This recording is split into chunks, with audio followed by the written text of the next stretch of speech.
Hello and welcome, beloveds, to another Wake Up Africa. My name is Dr. Mumbi Saraki. I really want to explain to people, just to help all of us be on the same page about the games they play. Because I think a lot of us are very naive. And I actually started another show like this, but, the spirit took me in a different direction. We have to be aware of the games they play. And when I talk about the games they play, it's like this, global wicked Luciferian system that is currently running the world and has they operate mainly through the Mzungu system, but now they've cloned so many of our own leaders to look like them, dress like them, speak like them, that we see that it's a global system now. It's a global mental system beyond being a color thing, but here we can never see the origins of it always have to be made clear. But we have to understand the intricacies of the game, because a lot of us are very naive. And I think I've been seeing that naivety when I look at how people are observing the situation in Tanzania with Rona, and Magufuli saying, he doesn't want to, his country is not going to take Rona. And then, the African represented, the WHO African head or whatever, coming out and saying, no, Tanzania, you'd better prepare for it. So what is going on? And it shows that, because right now, beloved, so much is happening. They say, first of all, if you look at the statistics, there's like an over 95% recovery rate. If you look at the number of deaths in Africa, it's under 100,000. Or if it's just, maybe by the time you're seeing this, it's just crossed 100,000, where different countries have surpassed a million. You know what I mean? And so we can see that it's really more of a psyop than it is a physical thing. And the games people play, Tanzania is a perfect example of how no nation is truly free. Because another thing I should add before I get into this, because there's people in Africa, and I told you guys, this thing is going to get the ignorant, the unhealthy, and the unlucky. If you happen to be at the wrong place at the wrong time. But when you see that so many people have gone onto the matrix system and have embraced and accepted the matrix system, that really they can't even think for themselves. They were educated by the Mzungu system. They were educated in the Babylon system. They worship the Babylon gods. They dress in the Babylon clothes. They eat the Babylon food, the pig, the meat, the salamis, whatever. And so they've literally been cloned into a Mzungu. And I did a whole show on being cloned. But so they're buying this whole system. And this thing has been systematic, bringing everyone online into one global kind of, social media world, superficial world, a matrix. And then literally controlling those people like sheep, where you tell them this is happening, problem, reaction, solution.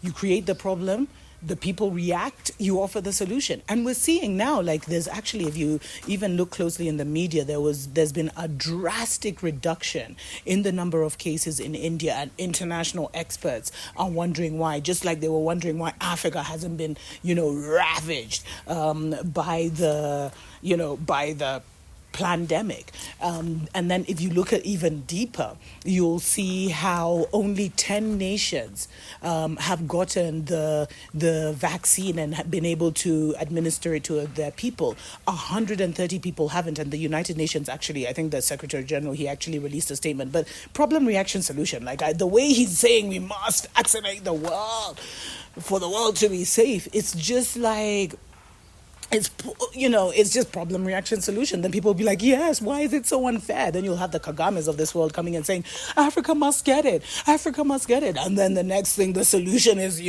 but we're seeing there's so much happening, beloveds. And this is a time when you need to just take a step back, breathe, and really just start, engage your logic, engage your mind to see what's going on.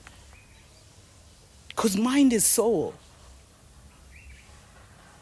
And spirit can really come to you and liberate you through your mind. But those are definitely stories for other days. So the what's been happening with Tanzania, I don't know if you remember, in 2019 I covered this story where all of a sudden the WHO released a statement saying that there was Ebola in Tanzania or something like that. And then and then Tanzania, they didn't allow any WHO experts in. They didn't allow any international doctors in to come and verify as they wanted to do. They said it had crossed over, because what they tried to say that a woman had crossed over from the Democratic Republic of Congo to Tanzania with the Ebola. And you guys need to read Emerging Viruses by Horwitz. I'll leave a link below, an affiliate link below, because he explains exactly what those things are. And so they refused to let anyone in, and that story ended. So now we see again, and they had to fight. Tanzania really had to stand firm and fight that narrative war. Then now we're seeing with this whole push. So, Magufuli said we're COVID free, etc., etc. And as the leader of a nation, he should be respected enough for that to be the case. But it's not leaders of nations. It's a global society. It's a global system. And, they have their fingers in every single nation. So it's not even just about Muzungu nations or African nations or Asian nations. They literally, the secret societies have their fingers. They've been doing this, they've been preparing for this moment for hundreds of years, but let me not get carried away. So after that, now with the whole corona, all of a sudden, Magufuli says they don't want the vaccine. Then WHO says they'd better prepare for the vaccine. And then literally a week later, the first vice president of Zanzibar, the first president of Zanzibar, I don't know what his title was, dies from when he was receiving Rona treatment in Dar es Salaam. You see the games they're playing. So now all of a sudden the opposition is like, no, we want to know what's going on. We want to know the statistics, etc., etc. And it's a war with the people.